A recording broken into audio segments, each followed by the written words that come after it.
All right. Hello, everyone. You're listening to Lipstick and Leather, and with me right now, in person, in Nashville, is Jeff Labar. How's the day going, Jeff? It's going all right, man. How you doing? Very good. Very excited to be here. Okay. Now, going to culinary school, how was the experience, and did any of your peers recognize you? We're going right for that one, huh? No, none of my peers, but some of the teachers, some of the chefs, definitely. I didn't really advertise it. I don't think anybody recognized me, or it didn't catch on for a while, you know. But I had an English professor who also played guitar, so he knew who I was right away. That was like second quarter, you know. But I'm one of the older students there, so you know most of the students are like right out of high school. But there's a lot of students at the Art Institute who just got out of the service, and there's a few my age that are trying to start a new career. So, and even with the people who know found out about me, who I used to be,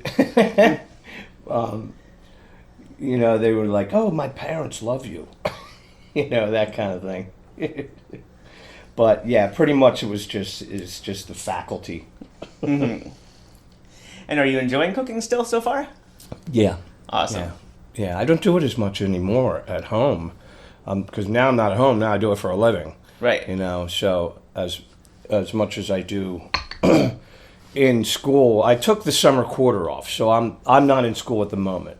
I just I did 4 quarters, and I thought at school you get the summer off. Mm-hmm. No. I was like, "What do you mean?" They're like, "No, summer quarter starts in a week." I was like, "Oh."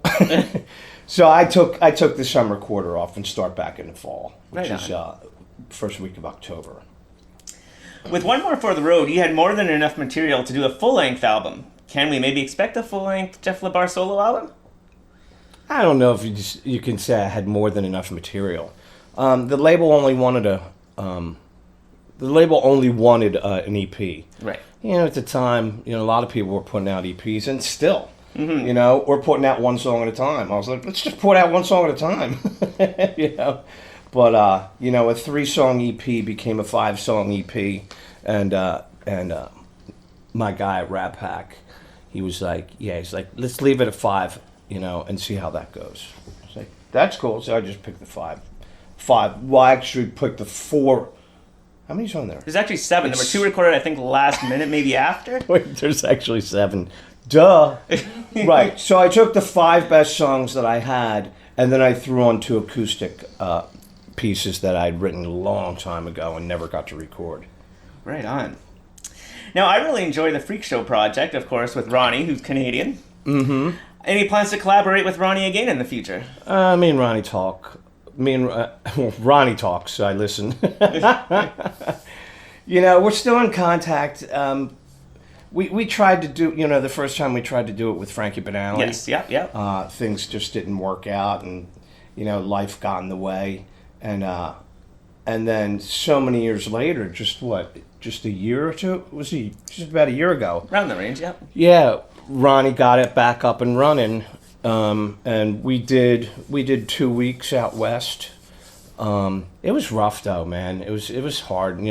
At my age, traveling in a van and a trailer, and humping your own gear, and in a club until 4 a.m. Got to be out by checkout time to drive another 300 miles to the next gig. I was like, that was rough, man. I did that with a band called Cheap Thrill. Also, I did it in Europe. That was brutal in the summertime. Oh, but and I did it a bit solo. I was playing with I don't know if you know Jasmine Kane, but she's a local artist, but she's local here, but she's national as far as biker rallies, And I got her to. She's a friend of mine. She's fucking awesome, but I got her band to open for me. And then for my set, they were my backup band along with my son, Sebastian. Right. So that was a lot of fun, but it was the same thing, man. It was the same thing, you know, in my 50s, you know, trying to act like I was young. You know? It just gets tougher at my age. That's why I decided, I was like, you know, I can't do this. I can't do this anymore. And yeah, like you mentioned, culinary school. You know, I had gotten into cooking like 10 years ago when Cinderella wasn't touring and my wife was on, like, when she got a job, a full-time job in merch. I was like, I started feeling like a load around the house, not doing anything while she's working full-time. So that's when I took up cooking. I started getting up with her in the morning. I started packing her lunches, you know, and then I started coming up with ideas for dinners and stuff.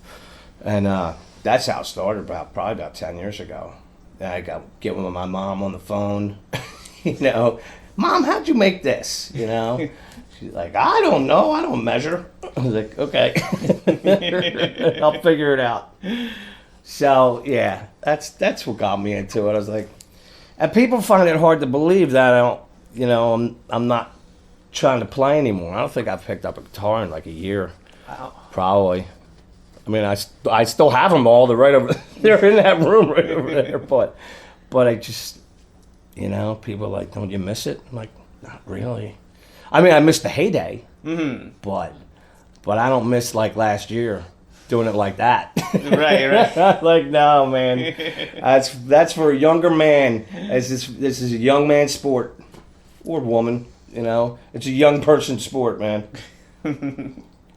Now, which of the two versions of the Freak Show album do you prefer? The first one, of course, with Tony Franklin and Frankie, or the current one? You really gonna ask me that?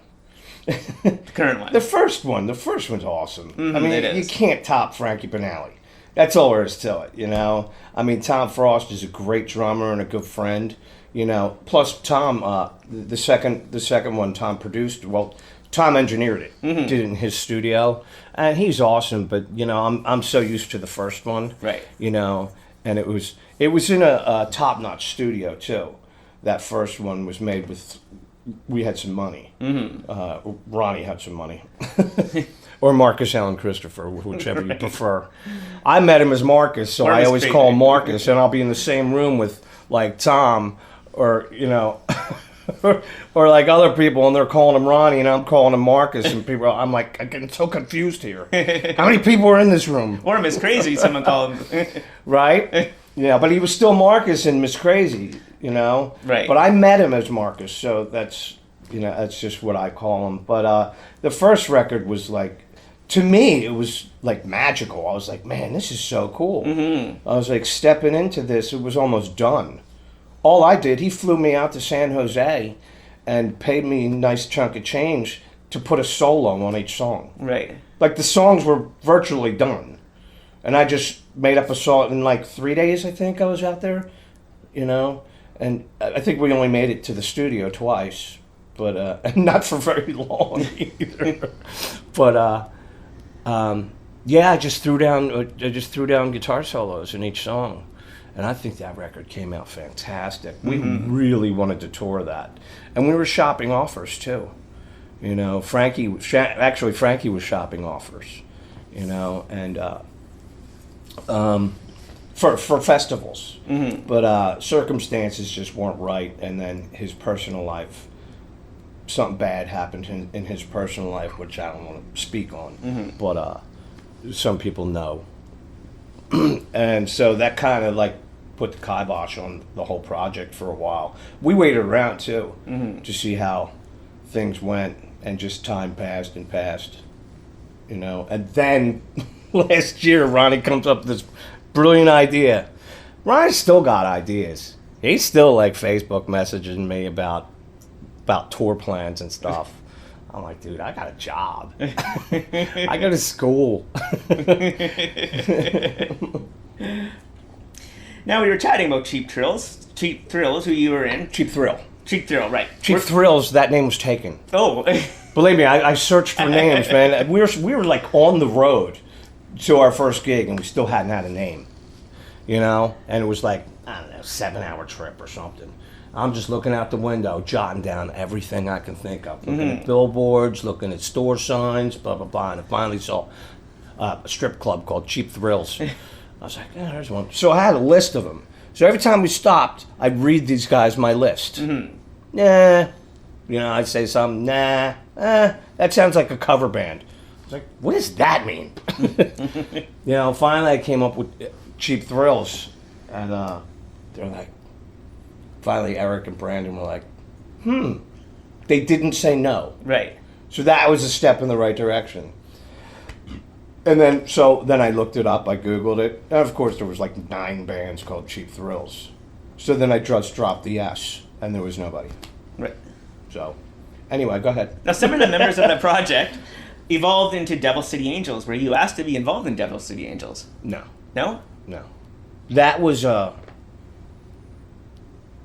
don't even know who that was. That was, Eric was in one lineup. Brandon Rudy and was in one lineup. Well, I think Brandon and Eric teamed up with Eric was- Ricky Rocket? Yeah, and Ricky Rocket was on drums. That's right. Yep. Right. Yeah, it was. I think it was Brandon and Ricky. They're old friends. Okay. It was Brandon and Ricky got together, and then they brought in Eric and whoever. Oh, Tracy Guns. Mm-hmm, and Tracy was in Right. there too, It was right. I think Ricky brought in Tracy. Brandon brought in Eric. Right. There you go. I got it now. Now, you used to do a radio show late night with the Labars in 2010. Would you ever do another radio show down the road or consider it? I would consider that. That was fun. That was me and my wife at the time. We had a blast. We had a blast doing that. We couldn't figure out how to make money doing it. Right. Internet radio, getting sponsors and shit like that. But back then, wasn't happening. Mm-hmm. So, I don't know how it happens for you, but We have some sponsors and... there you go. But like back then when we were doing it, it didn't exist yet. Mm-hmm, right. Now, in 1982, you were in a band, the Bruce Teller Network, that did some recording. Jesus. Was anything ever... How do you know this stuff? Bruce Teller. Holy crap. I was like 20 years old. That was the first time I ever went in the studio, too. What were you asking me about it? You guys did some recordings. Nothing was ever released or would ever be released? No. I was 20 years old, man. And the recordings that I have, I think I have 3 songs. 3 songs. Bruce Teller was in a wedding band, and he always wanted to do original music. So he had a little bit of money, and he grabbed his singer from that wedding band, and had a keyboard player who somehow found me and my drummer. Me and my drummer, we played in a heavy metal cover basement band. Mm-hmm. We didn't really gig much, and we kind of like merged the 2 bands, or 3 bands actually, and that's how it became the Bruce Teller Network. Bruce had a single out that was on local radio, so it was his band. He started it. That's why it was called the Bruce Teller Network, and we played together. We only played a couple clubs, and then Bruce put up some money for us to go in the studio, and I got to record some of my songs that I had written, and halfway through, the singer kind of just like bailed. He wasn't really into it. Like, he was a family man. He made a lot of money in this wedding band. I don't think he had any dreams about becoming he was already old. And I don't think I think it was like a bit of a waste of time for him. Mm-hmm. I think he recorded 1 song and then bailed. And then I ended up recording the vocals to the songs that I wrote. Okay. So that was a great experience, though. First time in the studio. Mm-hmm. But yeah, that band eventually fell apart, and I kept the keyboard player and went back to the basement with my other guys. And kept on writing, though, and writing with a keyboard player was pretty cool. Right. It was a lot different back then for me. I was, in my cover band, I was doing, Priest and Maiden, and in this original band, I was doing like Styx, Journey type, Right, you right. know, because I had that keyboard player, Mm-hmm. you know. So that's pretty cool. Man, you did. I can't believe you found out about that.